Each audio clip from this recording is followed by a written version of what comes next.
Assalamualaikum warahmatullahi wabarakatuh. Hadir kembali saya Nina Nugroho bersama Anda semua di Jumat sore jam 4 ini untuk kita sama-sama live Instagram Nina Nugroho Solutions di live Instagramnya Nina Nugroho Store nih, Nina Nugroho Store ya, yang hadir setiap hari Jumat jam 4 sampai jam 5 sore. Nah, hari ini episode ke-89 Nina Nugroho Solutions akan membahas sesuatu yang penting banget nih untuk Mbak semuanya yang perlu diketahui sekarang di masa-masa tingginya pandemik di Indonesia. Apa sih kita akan ngobrolin apa? Kita akan ngobrolin tentang isoman, apa yang harus disiapkan dan apa yang harus dilakukan. Penting sekali kan untuk pengetahuan Mbaknya semua. Oke, sebelum kita ngobrolin tentang tema kita sore hari ini, yaitu tentang isoman dan mengundang narasumber kita yang terhormat, saya mau mengucapkan terima kasih sekali nih atas supportnya Mbak-mbak semua yang telah selalu nonton Nina Nugroho Solution yang bertujuan untuk menjadi pemberi informasi terkait apa-apa yang menjadi kegelisahan Mbak semua untuk hal-hal yang terjadi di seputar kita sebagai perempuan multiperan memerlukan asupan informasi dari narasumbernya langsung, bukan, agar supaya tidak menjadi bagian dari penyebaran hoax-hoax yang tidak berguna. Jadi kita kalau misalnya ada inputan informasi melalui berbagai macam platform, contohnya grup WA yang termudah gitu kan, kita bisa langsung mengkonfirmasi nih melalui Nina Nugroho Solutions. Bener nggak sih? Kayaknya waktu kemarin ada tema apa ya di Nina Nugroho Solutions?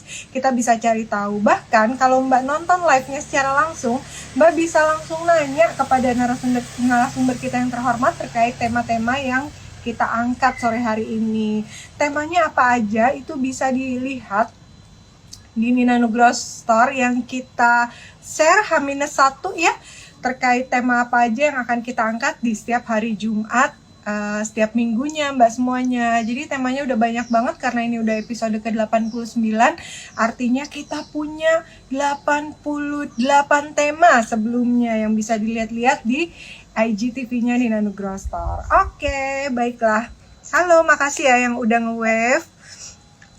Tuh, terima kasih yang udah join semuanya. Mudah-mudahan tema yang kita angkat ini bisa selalu bermanfaat untuk Mbak semuanya ya.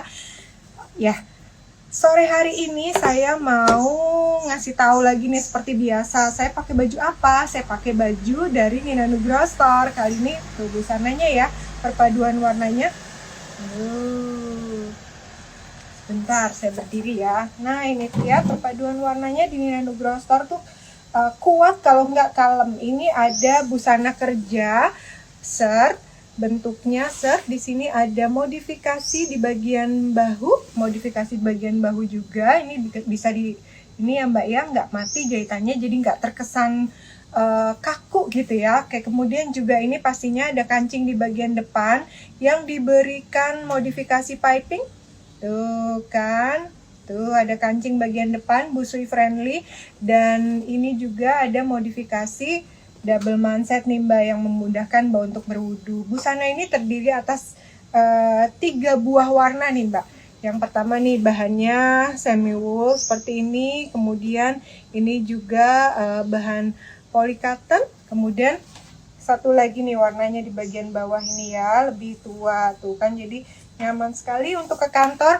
Kemudian dipadankan dengan pipe pants yang memudahkan Anda untuk bergerak. Selain shirt dan pipe pants juga banyak kategori lain nih Mbak di Nina Nugroho Store. Ada tunik, ada kulot, ada midi, ada skirt, kemudian juga ada dress juga di Nina Nugroho Store. Semuanya ada yang bisa menjadi inspirasi Mbak semua dalam berbusana ke kantor. Oke deh. Ya, jangan lupa ya, karena temanya penting nih sore hari ini, isoman, apa yang harus disiapkan dan apa yang harus dilakukan. Maka siapkan pertanyaan Anda, Mbak semuanya di rumah, untuk bertanya seputar tema, apa saja boleh. Selagi itu seputar tema, insya Allah satu persatu akan saya bacakan pertanyaannya. Dan apabila nanti Mbak, kalau misalnya nggak sempat nonton live-nya, bisa tonton di IGTV-nya Nina Nugroho Store. Dan penanya yang beruntung dan penanya yang terbaik tentunya ya, yang sesuai dengan tema akan diberikan hadiah oleh Nina Nugroho Store. Suara saya jelas ya Mbak semua, karena saya di balkon nih. Biar berbeda ininya ya, view-nya. Oke. Oke, mudah-mudahan jelas ya suaranya. Bentar. Ya. Baik, hari ini hari Jumat 9 Juli 2021. Episode ke-89 di Nina Nugroho Solutions, temanya isoman, apa yang harus disiapkan dan apa yang harus dilakukan, dengan narasumber Dr. Tonang Dwi Ardianto, SPPK PhD. Wah, luar biasa sekali ya.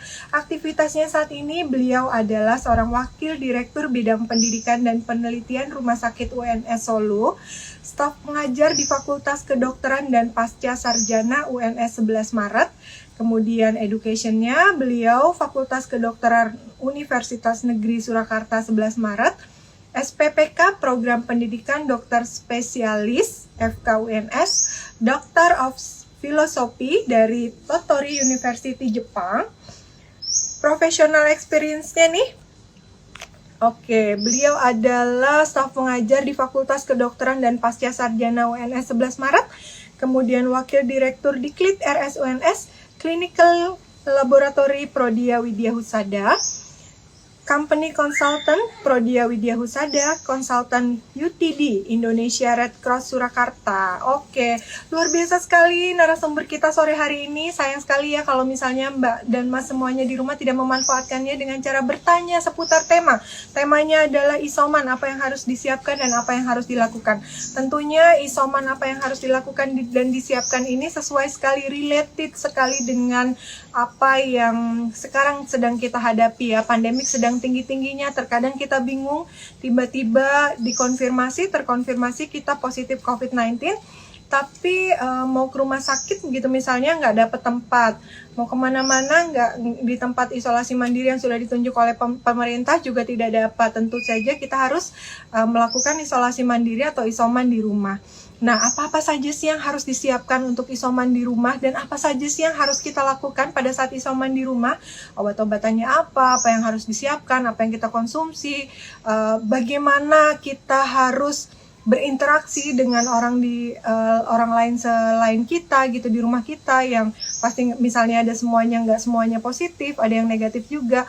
Nah, itu hal-hal banyak sekali yang akan kita bahas sore hari ini ya Mbak. Jadi daripada bingung-bingung nanti akan nanya ke siapa dan nanya kemana, ayo silakan kita buka kesempatan kepada Mbak semuanya untuk bertanya seputar tema isoman, apa yang harus dilakukan dan apa yang harus disiapkan, bersama Dr. Tonang Dwi Ardianto, SPPK PhD, PhD. Wah, keren sekali ya. Baik, kita tidak berlama-lama lagi, langsung mengundang beliaunya untuk hadir bersamanya. Jangan lupa siapkan pertanyaan seputar tema ya, Mbak. Tentang isoman nih, yang lagi rame banget nih. Oke, kita tunggu. Dokter, Assalamualaikum. Waalaikumsalam warahmatullahi wabarakatuh. Monggo, silakan. Selamat sore, Dok. Iya, ini agak saya merasa begitu tua ini tidak begitu mudeng soal IG ini, jadi ya agak bingung sedikit. Monggo silakan. Nggak apa-apa Dok, tadi sudah cek koneksi, alhamdulillah sudah banyak gitu. Mudah-mudahan baik, monggo. Awal baru nih Dok. Nanti silakan. Sendiri. Oh ya. Oke, baik Dok. Perkenalkan, saya Nina, matur nuwun sangat. Bu Nina.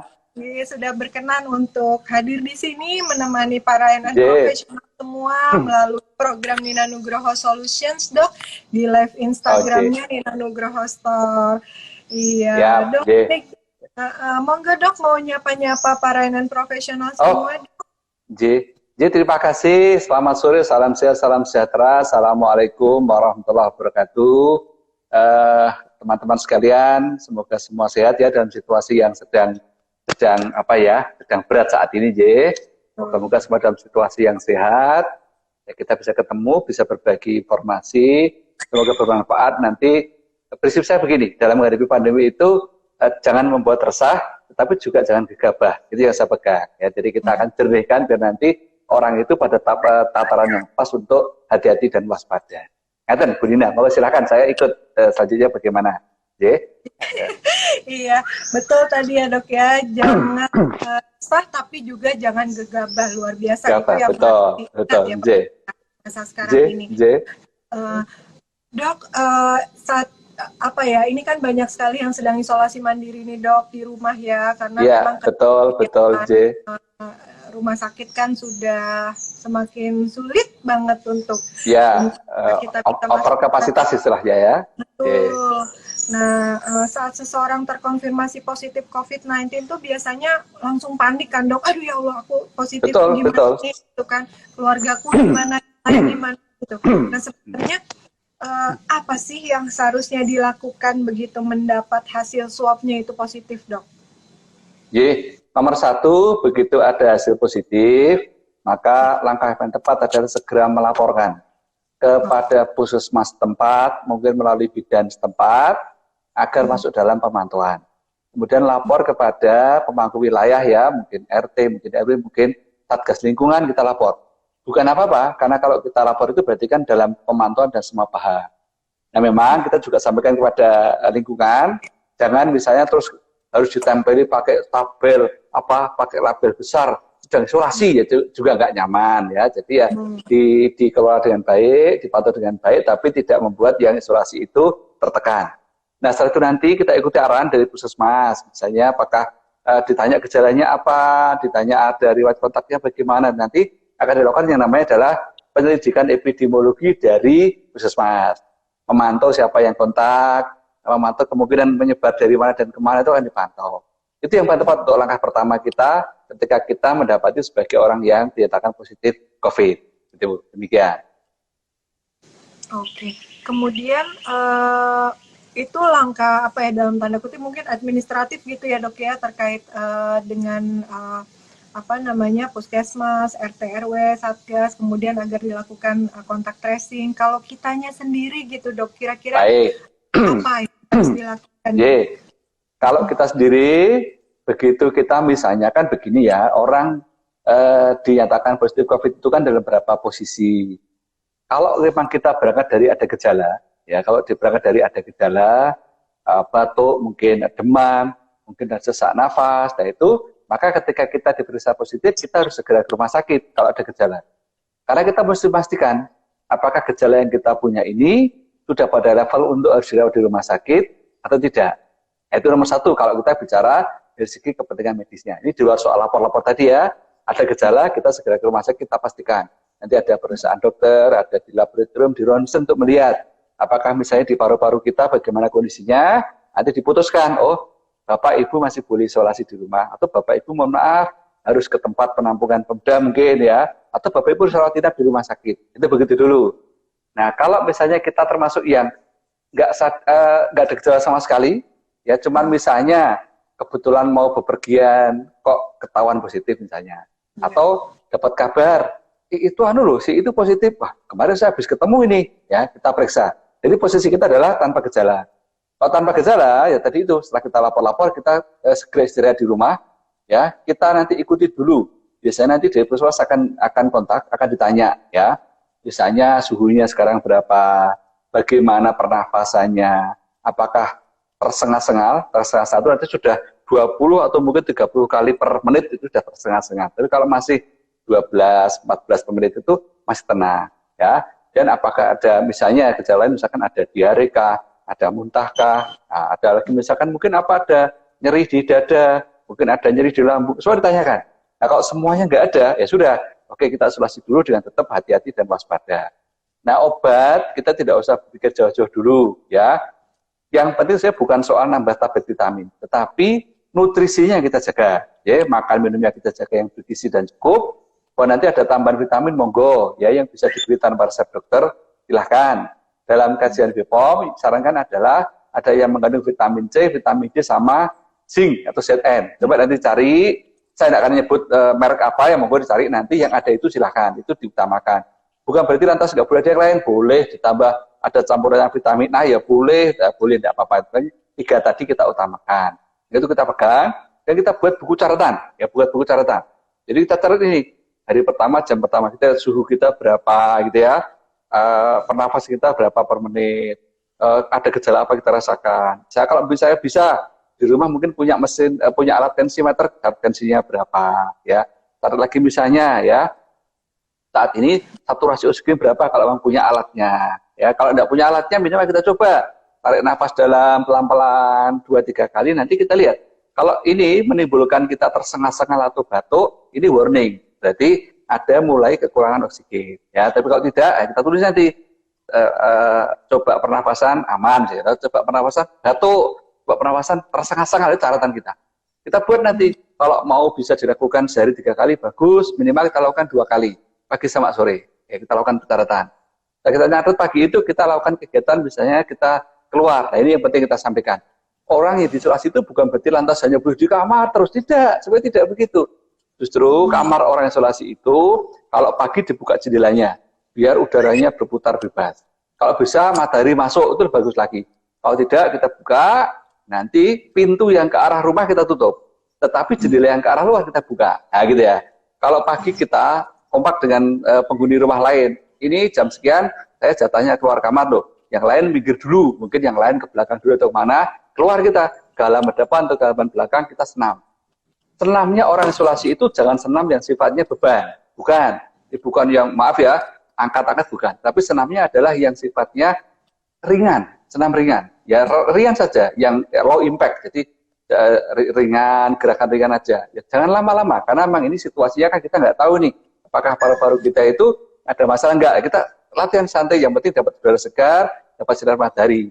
Selesai sudah, kita masuk. Gitu kan? Nah, dan nanti gantian yang lain aktivitas. Gitu. Nah, itu dilakukan terus.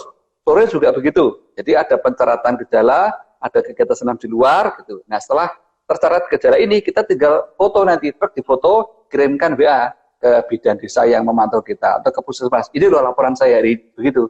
Karena kalau pas laporan itu kita merasa kok perasaan nafas saya kok gak enak ya. Coba kita video, kita rekam video kita bernapas, kita tunjukkan pernapasan kita. Ya kita lihat bagaimana apakah kelihatan tersengal-sengal, atau mungkin kelihatan ada biru-biru karena merasa kurang nafasnya gitu kan. Itu kita foto, kita video, kirimkan juga. Nah, itu membantu kita nanti supaya yang puskesmas bisa menilai. Nah, nanti kita dapat respon nanti. Oke, masih aman, lanjut. Atau mungkin, perhatian ya, yang ini agak hati-hati. Mungkin misalnya suhu mulai meningkat sedikit. Nah, ini perhatian. Begitu ada suhu meningkat sedikit, berarti kita lebih sering ukur. Nah, dan tidak perubahannya. Begitu terus. Nah, ini kalau kita punya catatan lengkap seperti ini, nanti kalau ada apa-apa kita enak.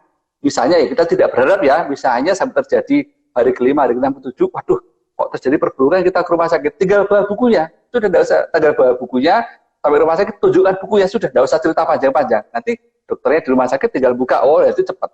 Kalau kita posisi kita gugup, tidak siap dengan catatan, tiba-tiba harus ke rumah sakit, wah nanti bingung kita cerita. Nah, apa yang menjadikan orang itu sebaiknya berpikir ke rumah sakit? Ya untuk mudahnya, satu, kalau ada demam yang tidak kunjung reda, ya coba dengan obat, tetap juga tidak turun-turun.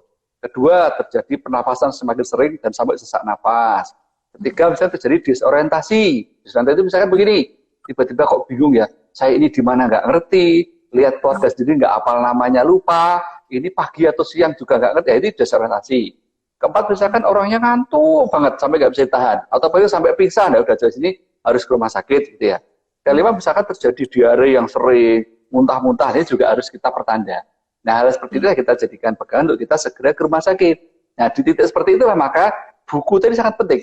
Buku tadi kita tinggal bawa, sodorkan, sudah, tidak usah cerita panjang-panjang.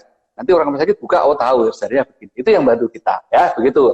Soal obat sekali lagi, kita manut sama puskesmas. Mohon betul, jangan membiasakan untuk beli sendiri, terutama yang sifatnya, yang kalau vitamin boleh ya, di luar vitamin jangan. Karena apa? Ya ada pertimbangannya, ya apalagi yang antibiotik, antivirus itu, ini pertimbangannya ada. Ya tidak sekedar kita membeli. Kalau nanti misalnya puskesmas memberi puskesmas itu memberi ya, ini kok antibiotik kok cuma 5 hari, antibiotik kok cuma misalkan begitu. Setelah selesai gimana? Tidak usah beli sendiri. Ya sudah, kalau mau 5 hari, 5 hari. Nah sebetulnya memang obat ini ada waktunya dihitung.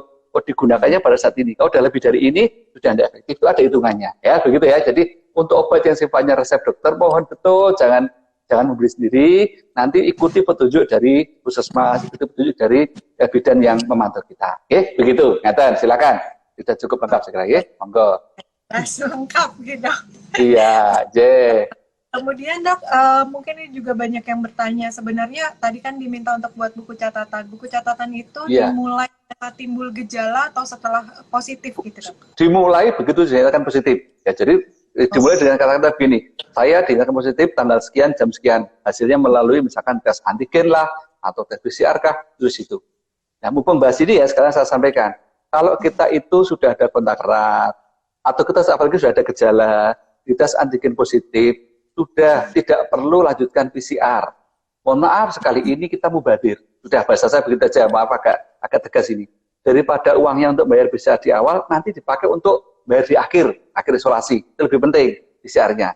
Jadi begitu ada kontak erat, apalagi ada gejala, PCR positif, langsung isolasi. Sudah, nggak usah mikir PCR dulu. Ada, ya, jadi begitu. Oke, baik. Ya dok, pertanyaan selanjutnya gitu dok. Ya, ya. Ada yang berpendapat nih dok, katanya COVID-19 ini self-limiting disease, yang artinya akan hilang dalam jangka waktu tertentu gitu. Nah, yang harus dilakukan itu mengobati simptomatisnya atau gejala yang dirasakannya atau bagaimana dok? Baik, sebetulnya agar kita paham ya, penyakit demam berdarah pun juga disebut dengan namanya self-limiting disease. Artinya adalah penyakit ini akan bertahan sesuai dengan umurnya virus. Kita virusnya sudah selesai masa hidupnya, ya sudah, sebenarnya selesai.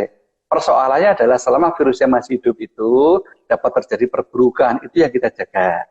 Nah, tadi pertanyaannya apakah obatnya simptomatis atau obatnya apa? Ini, kalau kita dalam hal COVID ya, sebenarnya COVID itu memang belum ditemukan obat antivirus yang spesifik khusus untuk COVID, belum. Kita hanya berusaha memberikan beberapa obat antivirus yang selama ini kita kenal banyak berfungsi pada infeksi influenza. Itu kita pakai. Tapi ini yang belum spesifik, gitu ya.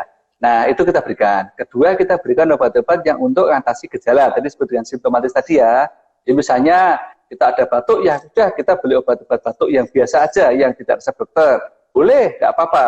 Kita misalkan ada demam, kita beli yang obat-obat flu yang sering kita minum, boleh, nggak apa-apa. Tidak harus yang ini ya. Lah kayak yang antibiotik sama antivirus lah yang memang harus dengan resep dokter. Nah, orang terus tanya lagi, dok, nanti berarti apakah ada saatnya akan sembuh sendiri? Ya akan sembuh setelah terlewati masa di mana sudah selesai masa siklus hidup virusnya. Memang kita akan selesai juga. Selesai dalam arti selesai sakitnya. Memang demikian. Tadi itu selama menunggu virusnya itu selesai masa hidupnya, kita harus hati-hati agar tidak terjadi perburukan. Demikian, Bu Nina, monggo. Iya. Baik, ini katanya ada pertanyaan kalau nggak salah itu di itu baca ada tulisannya. Iya makanya. Monggo silakan. Baik. Ya. Sebentar saya mau pin dulu. Tadi ada beberapa yang tanya juga, dok. Ini apa namanya temanya? Isoman apa yang harus dilakukan dan disiapkan. Baik dok. Pertanyaan pertama nih dok dari Hadiah 119. Dokter izin bertanya. Keluarga saat ini isoman hari ke-13. Nah, apakah hari ke-14 harus PCR lagi atau tidak perlu ya dok? Karena dengar-dengar kalau isoman sudah 10-14 hari tidak bisa menebarkan virus lagi katanya.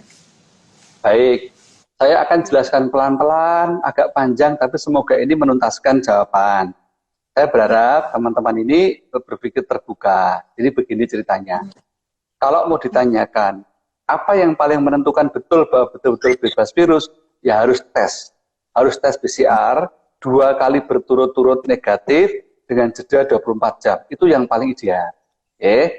Maka kalau ditanya, dok, kalau isolasi itu bukti sudah bebas virus apa? Ya tadi, 2 kali pemeriksaan PCR berturut-turut negatif, 24 jam jaraknya itu.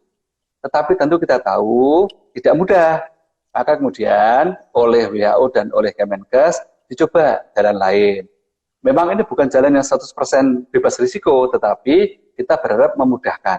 Maka kemudian muncul orang yang dinyatakan konfirmasi tetapi tanpa gejala sama sekali, maka dapat mengakhiri isolasi pada minimal 10 hari. Setelah 10 hari dipersilakan. Apakah ketika itu sudah yakin benar tidak ada virus, laporan dari Britain menyebutkan setelah 10 hari tanpa gejala, maka risiko terbesar kalau sampai nanti masih bisa menular, itu sekitar 5-12% risikonya. Ya. Kalau orang yang kalau misalkan dia memundurkan lagi isolasi sampai 14-15 hari, maka risikonya akan turun 31-5%. Begitu. Nah dok, berarti masih berisiko? Ya masih. Tapi kalau kita sadar, oh saya ini isolasi, saya mengakhiri isolasi tanpa tes, berarti saya belum tahu persis apakah sudah benar-benar bersih, berarti saya harus hati-hati. Caranya apa? Ya kita ekstra. Ekstranya apa? Ya mohon maaf, kalau memang baru selesai isolasi, kita mulai aktivitas, ya beli maskernya. jangan pernah dilepas, gitu ya. Harus cuci tangan sering, supaya apa? Supaya kita sama-sama tidak menjadi sumber bagi orang lain, begitu bahasa kita. Ya, jadi ini saling pengertian. Jangan kemudian menganggap bahwa aku sudah 10 hari loh, sudah bebas loh, seenaknya loh, jangan, itu salah. Ya, ini diberi kelonggaran untuk tidak tes itu dengan memahami bahwa sebetulnya masih mungkin ada risiko, hanya sudah kecil. Nah, sudah kecil tadi itu kita perkecil lagi dengan cara protokolnya harus ketat. Jadi kita lakukan demikian. Jadi sudah jawab tadi ya. Jadi kalau isolasi mandiri sudah berapa tadi? 13 atau 14 hari tadi. Selesai apakah harus PCR? Tidak harus. Tidak harus. Apakah boleh selesai tanpa PCR? Boleh. Ya, boleh. Apakah pasti tidak menular? Nah ini masih ada risiko tapi kecil. Nah supaya lebih kecil lagi, ya kita lakukan dengan protokol kesehatan yang ketat. Demikian. Eten, monggo silakan. Jelas nih Bu Mbak Hadijah 119. Baik, terima kasih dok. Selanjutnya pertanyaannya, dok, belakangan masyarakat memburu beberapa jenis obat, antara lain antibiotik, azitromisin, padahal COVID ini kan virus ya dok, jadi bagaimana sebaiknya antibiotik katanya di dok, diburu. Baik, ini yang bertanya barangkali kalau nggak bu guru biologi mungkin ya, karena kok pertanyaan antivirus sama antibiotika. Ibu, jadi pemberian azitromisin digunakan pada COVID ini memang laporannya bervariasi di jurnal internasional. Nah, yang dipakai kalaupun itu bermanfaat itu bukan sebagai antibiotik sebetulnya, tapi dipakai karena dia punya sifat imunomodulator, yaitu mendukung sistem imun kita. Maka memang azitromisin dipakai bukan karena antivirus. Virus kok diberi antibiotik? Betul sekali Ibu, betul. Salah kalau kita virus kok diberi antibiotik. Nah, beberapa pendapat yang mendukung penggunaan azitromisin adalah untuk sebagai imunomodulator. Tentu berarti ini harus ada penilaian dari dokter, apakah ini perlu atau tidak, termasuk kapan diberikan pada saat yang efektif. Sehingga kalau memang dokternya memutuskan tidak diberi, Ibu jangan, teman-teman jangan terus merasa, kok obatku kurang. Tidak, memang itu memang tidak diberikan karena sudah tidak efektif diberikan lagi. Begitu ya. Atau misalkan begini, saya udah nyari-nyari azitromisin, nggak dapat loh dok, boleh nggak saya ganti amoksisilin? Ya tidak boleh, karena ini bukan karena antibiotiknya, karena sifat dari imunomodulatornya tadi. Oke, jadi begitu ya. Kalau nggak diberi ya nggak usah cari-cari. Kalau memang sudah cari nggak ada, ya nggak usah cari ganti yang lain karena memang tidak sesuai dengan yang diperuntukkan. Demikian. Oke, nyata. Iya, dok, mertua saya juga orang Solo dok, di Lawean. Oke. Oh, Lawean, wah, itu masih kagungan batik banyak itu ya. Ya di kampung batik ya. Yeah. Iya, kampung batik. Baik. Iya. Pertanyaan selanjutnya masih banyak juga family di Solo. Monggo silakan. Oke. Ya, dari Isdiani Devi, dokter izin bertanya, selain obat-obatan, biasanya lansia yang isoman nih dok, mengalami mental break, di mana yang biasa interaksi jadi dihentikan tiba-tiba. Gimana antisipasi mental saat isoman? Terutama saya untuk punya lansia. Satu kali, sebetulnya ini nggak jadi dialami lansia ya, dialami oleh semua isolasi pasti akan ada perasaan tersisih, terpinggirkan, terlupakan, itu memang begitu. Saya sering mendapat jabri-jabri seperti itu, ya, dok saya kesepian, dok saya ini gimana? Nah, saya jawab, kalau kita sudah masuk ke dinyatakan konfirmasi, maka saya punya 2 kalimat. 1, buka mata untuk informasi yang terpercaya. Artinya, jangan terus nutup mata tidak mau dengar informasi, itu juga keliru. Tapi juga jangan terus semua WA dibaca, juga keliru. Bukan berarti WA itu salah, tidak, tetapi karena saking banyaknya informasi, kita bisa bingung. Maka tips nomor 1, buka mata untuk informasi terpercaya. Tanya pada yang kita yakini, tanya pada orang yang kita percaya. Nomor 1, agar kita tidak bingung. Yang kedua, kita buka hati untuk jejaring komunikasi bahasa saya. Artinya, mohon maaf, kalau kita sudah dinyatakan sebagai konfirmasi itu, malah jangan menutup diri. Jangan. Tadi, setelah lapor ke puskes, lapor ke pemangku wilayah, cek diri kita sudah oke, tidak ada masalah, kita segera kabarkan. Teman-teman, maaf ya, saya sedang isolasi, saya begini, mohon, kalau yang kontak dengan saya silahkan. Ya. Begitu nanti akan mulai banyak yang, oke lah, wah, rapopo, sabar ya, begitu. Nanti mungkin terus, sorenya ada yang ngirimi madu, mungkin besoknya ada yang ngirimi apa lagi, gitu ya, banyak gitu. Nanti mungkin Bu Lina ngirimi selimut alus apa gitu kan, ya ini kan menemani biar tidak stres, itu kan bagian dari komunikasi kita. Nah, 2 inilah yang kita perlukan betul. Jadi sebetulnya sebelum kita bicara soal obatnya apa, 2 ini yang harus kita pegang. ya. Buka mata untuk informasi terpercaya dan buka hati untuk jejaring komunikasi.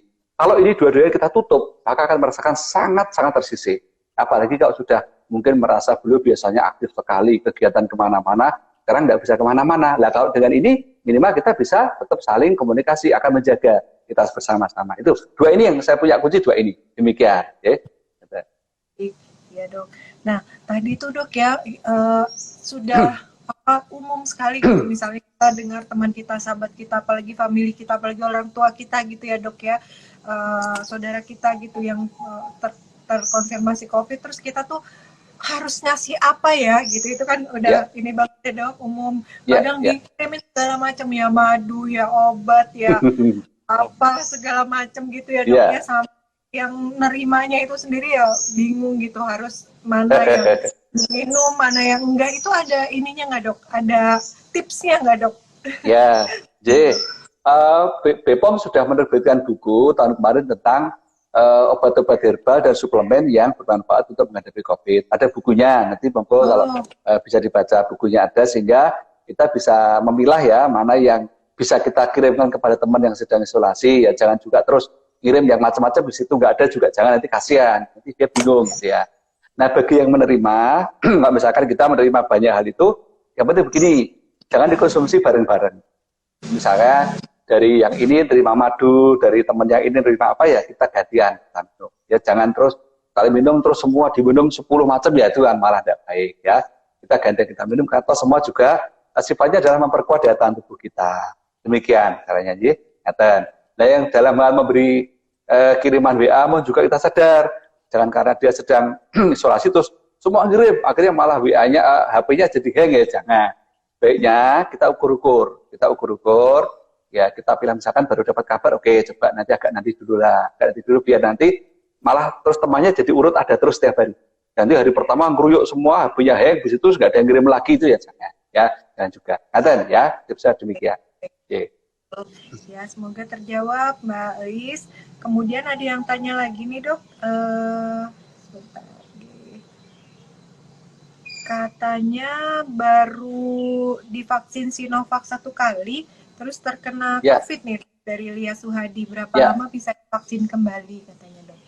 Oke.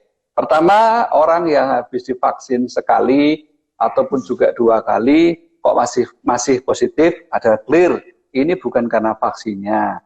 Vaksin itu isinya virus mati, sehingga tidak mungkin menimbulkan infeksi.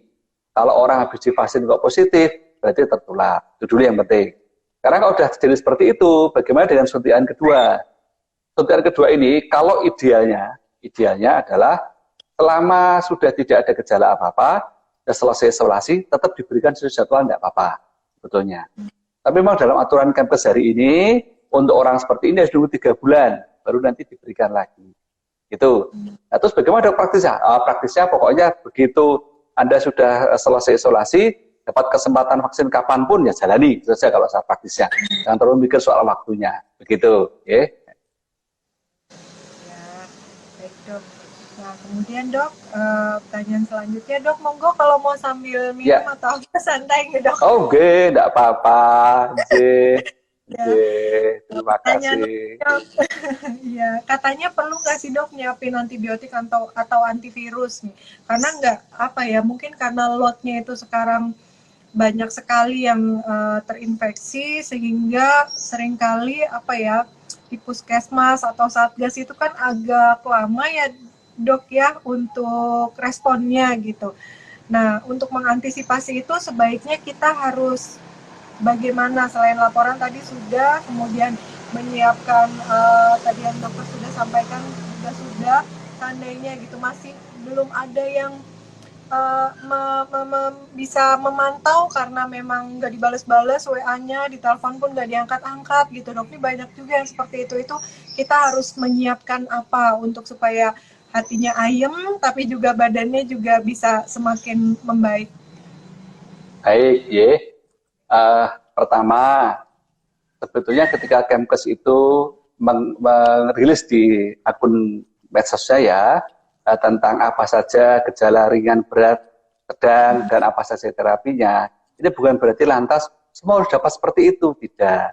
Itu namanya adalah pedoman. Pedoman itu sifatnya adalah bila mana diperlukan, maka gunakanlah ini. Bila mana diperlukan, maka berikanlah obat ini. Begitu sebetulnya. Sehingga jangan terus mematok bahwa kalau saya ringan berarti harus dapat obat ini nih. Kalau nggak dapat berarti tidak lengkap. Tidak begitu sebetulnya. Ya tidak begitu. Prinsip kembali tadi. Namanya ini sakit virus, self-limiting disease berarti sebetulnya kita mengobati yang ada gejalanya sebetulnya. Sampai nanti, kecuali kalau sudah dapat memang betul-betul ada obat yang spesifik. Oh ini belum ada obat spesifik untuk virusnya, ya berarti kita gejalanya yang kita atasi. Nah gejalanya ini monggo mau beli obat bebas yang biasa kita minum, kalau kita pas flu, pas batuk, atau pas meriang, obat itu kita gunakan nggak apa-apa. Itu dulu. Yang kedua, ya kita memang sadari saat ini memang beban puskesmas itu tinggi. Kasusnya tinggi, harus vaksinasi setiap hari, ya wajar lah. Untuk mengatasi itu tadi, kita buat catatan, sehingga oke lah, kalaupun beliau tidak jawab, tapi kita tinggal fotokan aja, catatan kita hari ini, fotokan, kirim. Ya. Minimal beliau akan melihat. Karena memang kita juga sadari, kalau misalkan di HP kita itu ada 50 orang WA bareng kan juga susah kita jawabnya ya. Jadi kalau kita kirim dalam bentuk catatan, maka ini beliau akan lihat. Nanti ketika beliau malam hari, beliau akan lihat, oh catatannya begini, mungkin bisa direspon. Jadi kalau kita misalkan telepon, ya kalau nggak diangkat ya sudah, diangkat juga susah jawab kan, dan kita susah mengingat kalau kita telepon. Tapi kalau kita buat buku catatan, kita foto, akan lebih terinci laporan kita. Ya, ketiga, kita sampaikan pada saat ini bahkan rumah sakit itu kadang-kadang mau beli obat antivirus malah sekarang susah, karena habis diborong oleh masyarakat. Ya, ini susah kita. Padahal rumah sakit itu kalau mau beli, mohon maaf ya, saya ini tidak bermaksud negatif ya, membeli dari pasar online itu nggak boleh rumah sakit. Karena aturan rumah sakit itu kalau beli obat nggak boleh sembarangan beli, harus beli dari orang yang memang dapat kewenangan untuk menjual itu. Tapi di lapangan kita akan tahu bahwa ternyata masyarakat banyak membeli jalur yang apa istilahnya beli online itu. Nah jadinya malah habis obatnya. Nah kita jadi kasihan kepada mereka-mereka yang dirawat di rumah sakit, yang sebetulnya lebih butuh obat itu, jadi tidak mendapat. Ya, ini mohon masyarakat juga menyadari untuk sekali lagi mohon untuk yang antibiotika, antivirus itu janganlah membeli sendiri. Ya, nanti ada saatnya kita akan dapatkan kalau memang sudah kita butuhkan. Oke, demikian. Oke, silakan. Baik. Nah, kemudian terkait isoman di rumah nih dok, seperti yang tadi saya tanyakan, kan ada anggota keluarga lain yang belum tentu semuanya sama-sama positif. Ada misalnya kita positif, yang negatif. Itu bagaimana interaksinya ya dok agar tidak menularkan? Baik, prinsip dasar tetap kita pegang bahwa penularan dari COVID itu sebetulnya di 3 titik yang kita pegang, yaitu di hidung, mulut, sama mata. Begitu yang sampai saat ini kita pegang. Orang terus protes, duduk kalau gitu kok tangannya dicuci. Nah, tangan kita suka gerak-gerak ke wajah, itu guyonannya begitu. Ya, makanya tangannya kita cuci supaya begini. Kalau misalkan kita berbicara, dompet kita keluar, jangan terus nanti dia nempel di benda, di meja, di apa, tangan kita megang. Nah, nanti berarti virusnya terbatas tangan kita. Lalu tangan kita terus misalkan terus mengusap wajah. Nanti akan masuk, makanya tangannya sering dicuci, begitu. Kita pakai masker rapat supaya tidak kemasukan dan tidak mengeluarkan bagi orang lain. Nah sama sebetulnya prinsip isolasi mandiri juga sama. Orang yang memang yang selain isolasi juga harus menjaga supaya tidak kena droplet dari yang sedang isolasi. Ya sama sebetulnya, berarti apa? Ya harus pakai masker semua. Kalau memang di rumah sedang ada isolasi, begitu. Apalagi kalau harus dekatan. Nah tadi makanya dalam kamarnya orang isolasi itu pintu yang ke arah rumah kita tutup, tapi jendela yang ke arah luar kalau siang itu kita buka terus. Supaya virusnya keluar. Ya, kalau virusnya keluar itu dia kena matahari, kena angin sudah tidak masalah, segera mati itu ceritanya. Tapi kalau dia masuk rumah, nah ini karena jarang angin, jarang matahari di rumah, dia bertahan agak lama. Ini yang kita harus hindari. Gitu. Orang tanya lagi, dok, orang kami itu dok ya, terus terang aja kamar dia cuma 1 dok, gimana? Ya sudah itu kenyataan. Ya kita urutkan sekarang. Yang lain mandi duluan. Nanti yang isolasi mandi terakhir. Setelah selesai mandi terakhir itu langsung oleh yang isolasi kita bersihkan. Kita aja ada mudahnya ada. Pokoknya kita air kita tambah sabun itu aja, udah kita siramkan ke kamar mandi itu supaya dia bersih. Selesai dia mandi, biarkan terbuka kamar mandinya, ya agak lama 1-2 jam kemudian, nah baru orang lain boleh pakai. Itu terpaksanya kalau kamar mandi cuma 1 begitu. Terpaksanya demikian. Saya berikan satu contoh yang menarik dari teman dokter di Jakarta. Dia cerita, dia mengawasi isolasi mandiri di Jakarta pada beberapa keluarga. Ada 3 keluarga, itu masing-masing punya anak. Keluarga pertama usia 5 tahun anaknya, keluarga kedua itu anaknya 4,5, keluarga ketiga itu 10 bulan. 10 bulan ini masih ASI. Anak-anak semua negatif, tapi orang tuanya dua-duanya positif, ayah ibunya. Isolasi mandiri di dalam sebuah rumah yang ukurannya hanya 35 meter persegi. Ini nggak tahu ini bagi orang Semarang besar atau kecil ya, tapi sepertinya kecil gitu kan. Ternyata tetap bisa terjalani. Anak tetap dapat ASI dengan cara tetap dropletnya maskernya ketat, cuci tangannya ketat, dan selamat akhirnya selesai isolasi mandiri, anaknya nggak ikut positif, orang tuanya juga sehat. Jadi kita sebetulnya ini menyemangati. Ternyata kita bisa kok. Nggak harus berarti rumahnya harus besar, tidak. Ya, yang penting adalah disiplin. Begitu. Oke, silakan. Oke dok. Mohon maaf nih dok, saya kok tiba-tiba ada WA, pertanyaannya jebul langsung banyak banget. Iya, lah monggo silakan. Dok, ada yang tanya buku panduannya tadi ada versi online-nya tidak ya Pak katanya. Oh, ya, monggo. Saya juga belum membuat yang memang dari kampus tidak ada yang bagus sih, tetapi artinya adalah kita mencatat semua yang kita rasakan, supaya kita ukur, kita catat lah. Saya terusnya juga belum membuat belum membuat contohnya yang real enggak, tapi intinya adalah kita catat. Dan nanti kita punya kronologis. Dan tadi sekali lagi, kalau pas kita laporan itu tinggal kita foto. Atau kalau memang terpaksa sekali kita harus masuk rumah sakit, tinggal kita bawa bukunya. Itu memudahkan sekali. Bayangkan kita sudah sesak nafas pasti tanya-tanya, kapan positifnya? Ini susah kita jawab. Tapi kalau kita bawa bukunya, ini bukunya, sudah. Nanti cepat kita segera bisa lakukan penilaian. Begitu. Nanti coba deh kalau Pak Sandu saya coba buatlah apa saja item yang baiknya kita catat di situ ya. Gitu. Tapi prinsipnya adalah semua yang kita rasakan, semua yang kita ukur, kita catat semua. Begitu ya. Ya, baik. Pertanyaan lagi dok. Ini tadi mungkin sudah terjawab ya dari Umais nih, izin bertanya kriteria sembuh harus sampai PCR negatif atau tidak katanya. Mau ada yang ditambahkan? Oh yang tadi itu ya? Ya. Sekali lagi kalau kita bertanya mengenai betul-betul negatif, berarti harus 2 kali pemeriksaan PCR negatif berturut-turut setidaknya 24 jam. Itu memang ideal sekali ya. Tetapi tentu kita tahu tidak semudah itu di lapangan. Maka kalau memang ada yang memutuskan mengakhiri isolasi tanpa pemeriksaan PCR, boleh. Kemenkes membolehkan. Hanya tadi itu sadar diri bahwa tadi masih ada risiko, walaupun kecil masih ada risiko untuk penularan. Yang penting itu, udah sadar diri kan menjaga diri masing-masing. Tapi kan bisa segera aktivitas lagi. Demikian. Ya, sekarang dari Diary Rooms, nih dok, katanya sebenarnya treatment apa sih yang membedakan isoman di rumah dan isoman di rumah sakit katanya dok? Oh ya, baik. Kita lihat dari segi begini, kalau namanya di rumah sakit itu berarti kan gejalanya kan minimal gejala sedang dengan komorbid minimal. Komorbid itu artinya gejala sedang, tapi mungkin ada jantung, gula, mungkin hipertensi, mungkin ada asma, ini kan berarti ada komorbid namanya ya. Nah, kalau seperti ini dirawat di rumah sakit. Ya, kalau yang tidak ada masalah di rumah kan begitu ya. Tentu apa bedanya? Tentu ada bedanya. Kalau di rumah sakit tentu kita bicara mengenai memantau ketat, diberi obat-obat khusus kan begitu di rumah sakit. Karena memang ada gejalanya ya. Tapi kalau di rumah karena memang ini tidak ada gejala apa-apa, terkontrol terkendali semua, ya kita harapkan tidak perlu terapi yang macam-macam, dijalani baik-baik, kita jaga istirahatnya dengan nutrisinya, terjalani dengan baik, nanti selesai. Begitu harapan kita ya. Ini bedanya di situ. Karena tentu di rumah sakit tentu dengan peralatan lebih lengkap, pemeriksaan lebih lengkap, kita pantau lebih detail betul untuk kita suatu terapi yang lebih lengkap. Demikian bedanya, ya. Ya baik, dok. Ini yang isoman di rumah juga kan banyak yang tiba-tiba sesek, dok ya. Itu ya. Banyak yang tiba-tiba sesek itu harus sebagaimana sih dok sehingga langsung bisa dibawa ke rumah sakit? Kira-kira. Baik. Ada suatu jurnal yang mencoba menjelaskan secara walaupun tidak persis betul, tetapi menggambarkan bahwa kalau orang itu selesai di rumah, nomor 1, jangan pernah menganggap bahwa pasti baik-baik saja, juga nggak boleh.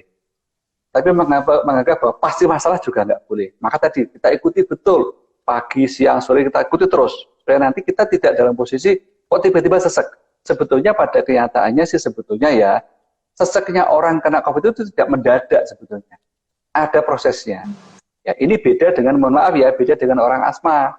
Orang asma itu memang begitu ada sesuatu yang bahasa Jawanya kecentok ya, ada sesuatu yang memicu, maka kemudian segera sesek. Itu beda. Kalau sebenarnya COVID itu ada prosesnya dari awal pelan-pelan. Maka dengan tadi mencoba pagi siang sore mencoba dengan saturasi pakai alat ataupun kita nyoba dengan tarik nafas tadi, minimal kita berharap segera keluar lebih dini. Tidak terus tiba-tiba sudah berat, jangan. Kita mau nggak begitu pelan-pelan. Jadi begitu mulai kok mulai ada sesuatu ya, ini kita mulai warning. Jangan nanti nunggu sesek baru kita ke sana, enggak, gitu kan? Nah, dengan cara itulah kita berharap tidak situasi yang begitu mendesak sekali sampai enggak. Nah, misalkan kita mulai merasakan kok aku mulai merasa nggak nyaman ya nafasnya. Ini sekarang orang mencoba melakukan yang namanya proning. Proning itu adalah memposisikan tubuh kita untuk tengkurap. Tengkurap, nanti di bagian kaki diganjel bantal, di bagian dada dekat leher kita juga ganjel bantal, kita miringkan kepala, kita bernafas. Inilah posisi yang paling ringan bagi paru-paru untuk mengembang. Jadi harapannya memperbaiki kekurangan oksigen ya tadi itu diharapkan. Setelah nanti 30 menit kita ganti posisi, mungkin miring kanan, mungkin miring kiri. Nanti kalau sudah masing-masing kita coba dengan setengah duduk. Jadi kita duduk tapi di belakang kita tumbuk bantal sekitar 3-4 begitu, kita sender. Nah, ini bahasa Indonesia susah saya. Ini layah-layah bahasa Indonesianya apa ya? Jadi tengah duduk bahasa kita. Nah, itu kita lakukan sehingga nanti akhirnya kita bisa mengurangi sesek tadi. Begitu. Nah, kalau sudah coba dengan itu kok tetap juga tidak segera membaik, ini berarti sudah warning untuk kita ke rumah sakit. Ya saya pesan, kalau kita melakukan proning, itu kita mesti ngasih tahu sama keluarga kita. Ya, kakak mau proning loh. Maksudnya apa? Begini. Bukan apa-apa ya. Kita misalkan posisi tengkurap. Kita misalkan ketiduran. Tidak semua orang itu sanggup tidur dengan tengkurap dengan jangka lama karena sebetulnya tengkurap itu juga membuat jantung kita juga tertekan. Nah, makanya tadi kan dibuat 30 menit itu. Supaya tidak terjadi gantian paru-parunya lancar tapi jantung tertekan juga enggak kita buat. Atau misalkan terjadi sesuatu ya pada saat kita melakukan proning tengkurap tadi. Maka kita harus koordinasi dengan anggota keluarga kita. Saya mau proning ya, tolong ini diawasi. Begitu bahasa kita. Nah, kalau itu kita lakukan, maka kita tidak terjadi mendadak sesek, tidak. Ya, kita mulai ada sedikit masalah, kita segera. Tapi kalau memang terjadi betul-betul sudah dicoba dengan berbagai cara, tetap juga begitu, ya sudah, kita ke rumah sakit. Ya, orang nanya lagi, dok kan rumah sakitnya penuh. Ya sudah, tetap lebih baik kita ke rumah sakit, walaupun kita di tenda sekalipun, tapi sudah pengawasan. Daripada kita di rumah.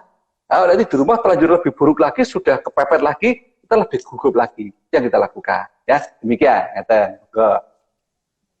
Berarti pertolongan pertama kalau sesek di rumah itu dengan proning itu ya dok ya? Kita coba.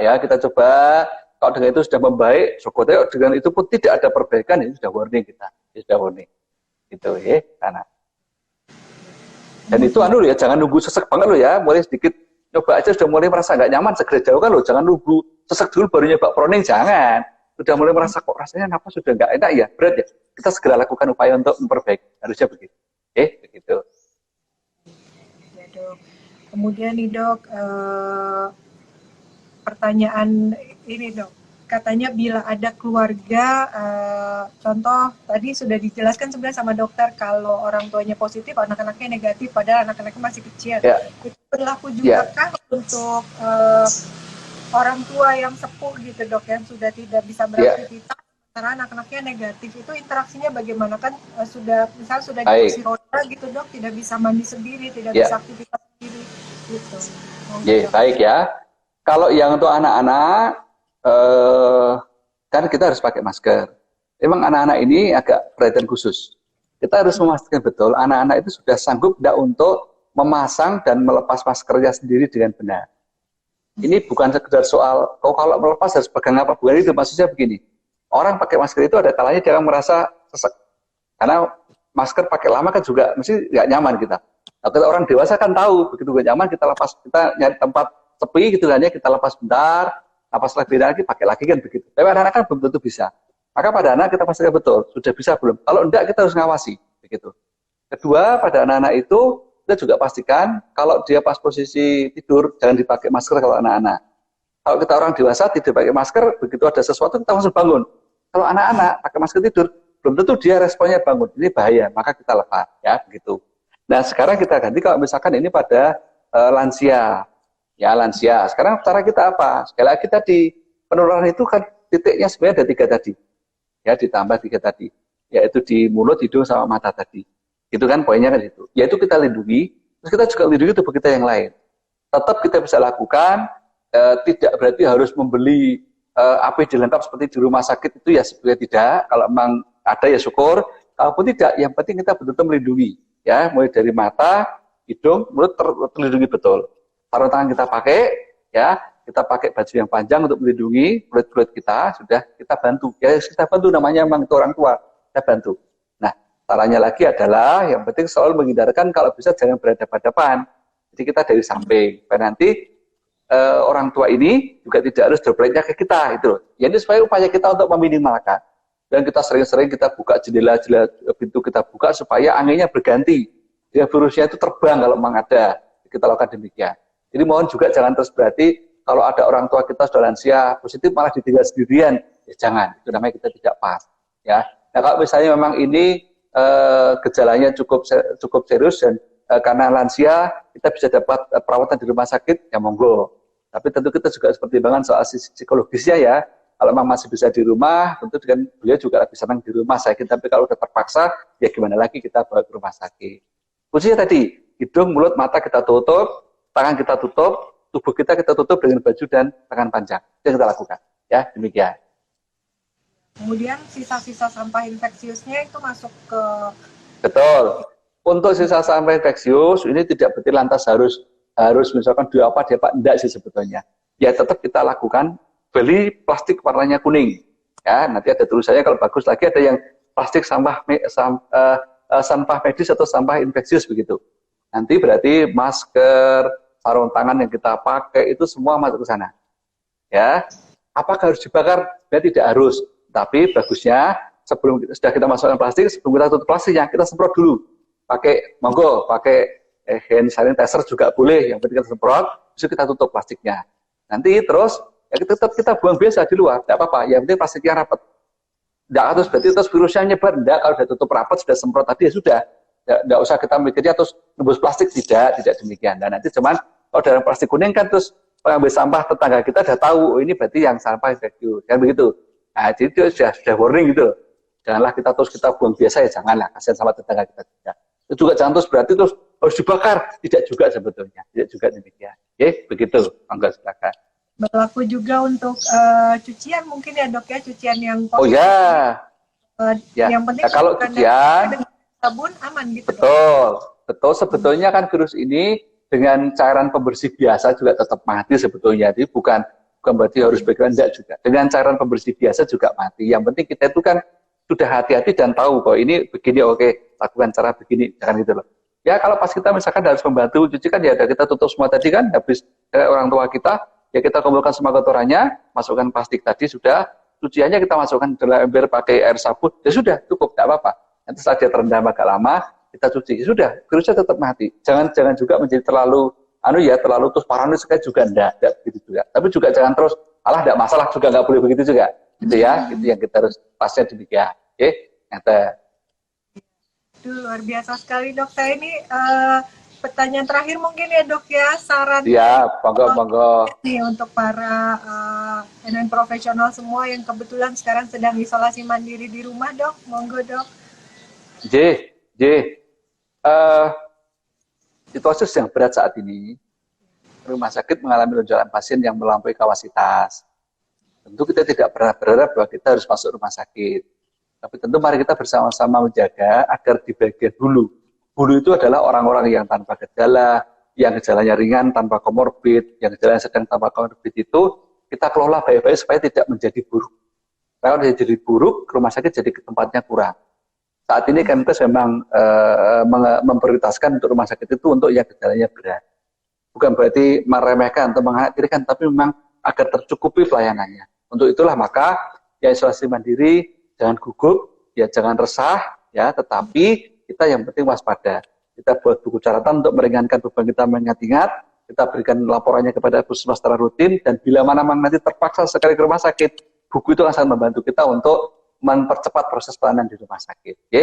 Tetap semangat, jangan lengah, jangan lelah, jangan menyerah, dan mari kita sama-sama tidak terserah. Gitu ya. Terima kasih dari saya, mohon izin kalau saya boleh pamit. Semoga semua tetap dalam kondisi sehat, yang terpaksa isolasi juga bisa selesai dengan baik tanpa satu masalah. Matur nuwun, assalamualaikum warahmatullahi wabarakatuh. Waalaikumsalam, Masya Allah. Terima kasih banyak dok. Ini saya terharu dalam artian ya Allah banyak sekali pertanyaan-pertanyaan yang berjibaku gitu ya di benak atau di pikiran para non profesional semua, tapi dijawab dengan lugas dan jelas dan menenangkan nih oleh dokter. Matur nuwun sangat dok, terima kasih. J, saya pamit pareng. Mudah-mudahan dokter sehat selalu. Matur nuwun sangat. Ya. Amin. Alhamdulillah matur nuwun. Pareng sedaya J, pareng. Pareng dok, sehat selalu. Matur nuwun. Iya, monggo Nah, oke, baiklah. Masya Allah, luar biasa sekali ya tadi ya pemaparan dari dokter yang luar biasa banyak sekali memberikan kita pencerahan ya terkait apa saja sih yang harus dilakukan pada saat kita isoman dan apa saja yang harus disiapkan. Untuk Mbak semuanya yang tadi nggak sempat nonton obrolan saya dengan dokter Tonang 1 jam ke belakang, jangan sedih karena sudah kita siapkan nanti akan bisa dilihat di IGTV-nya Nina Nugroho Store karena memang bermanfaat sekali tadi pemaparan dari beliau membuat kita jadi tahu ya apa yang harus kita lakukan pada saat kita isolasi mandiri. Pesan beliau tadi, situasi sedang berat ya memang itu harus diakui, rumah sakit juga lonjakan kapasitasnya luar biasa sehingga kita harus menjaga diri kita jangan sampai apa yang kalau misalnya sudah terkonfirmasi positif jangan sampai bertambah buruk gitu. Jangan gugup, jangan resah, tetap waspada, jangan lupa catat perkembangan kita itu di buku catatan dan juga beliau berpesan untuk tetap semangat, jangan lelah dan jangan menyerah. Luar biasa sekali ya pesan-pesannya. Baiklah, sekarang waktunya kita untuk mengumumkan pemenang dari pertanyaan terbaik sore hari ini. Apakah sudah ada? Oke, mohon maaf ya Mbak untuk yang baru bertanya nih, belum bisa saya sampaikan pertanyaannya. Tapi tadi sih secara garis besar dan secara pondasi-pondasi daripada pengembangan pertanyaan yang banyak sekali yang ada di sini bisa ditonton lagi nanti ya lewat live Instagram, lewat IGTV-nya Nina Nugroho Store. Baik, pemenangnya sore hari ini, wah sudah ada nih. Selamat kepada Diariums. Pertanyaannya, treatment apa yang membedakan isoman di rumah dan isoman di rumah sakit? Tadi sudah dijelaskan secara gamblang sekali oleh Dr. Tonang. Baik, selamat kepada pemenang. Silakan masuk ke Instagramnya Nina Nugroho Store. Di dalam Instagram Nina Nugroho Store ada bio.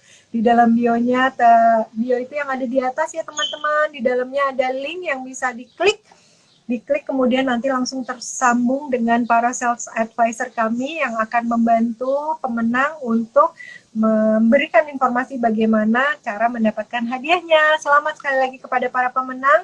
Jangan lupa para non-profesional semua tetap jaga 3M-nya, mencuci tangan, menjaga jarak, dan juga memakai masker karena di sekitar saya sendiri banyak sekali yang sudah selamat ya dari penularan COVID-19 karena bukan rajin ya, karena disiplin memakai masker ya, itu penting sekali para non-profesional semua. Baik, kita berdoa mudah-mudahan kita selalu diberikan kekuatan untuk menjalani hari-hari yang berat ini, diberikan kesabaran dan juga para non-profesional yang sedang isoman di rumah segera pulih, mendapatkan kesehatannya kembali dan bisa berkumpul dengan keluarga semua. Tadi dokter juga menyatakan kita tidak perlu khawatir ya, tapi juga tetap waspada, jangan longgar sekali juga jangan stres sekali juga jangan gitu. Oke, tetap sehat semuanya. Kita berdoa kepada Allah Subhanahu wa taala agar semuanya dilindungi dan diberikan kesehatan selalu. Saya Nina Nugroho pamit undur diri dari hadapan Anda. Mohon maaf apabila ada yang kurang-kurang. Silakan 1 jam ke belakang bisa dilihat di IGTV-nya Nina Nugroho Store setelah ini. Terima kasih. Wabillahi taufiq wal hidayah. Wassalamualaikum warahmatullahi wabarakatuh. Salam sehat selalu.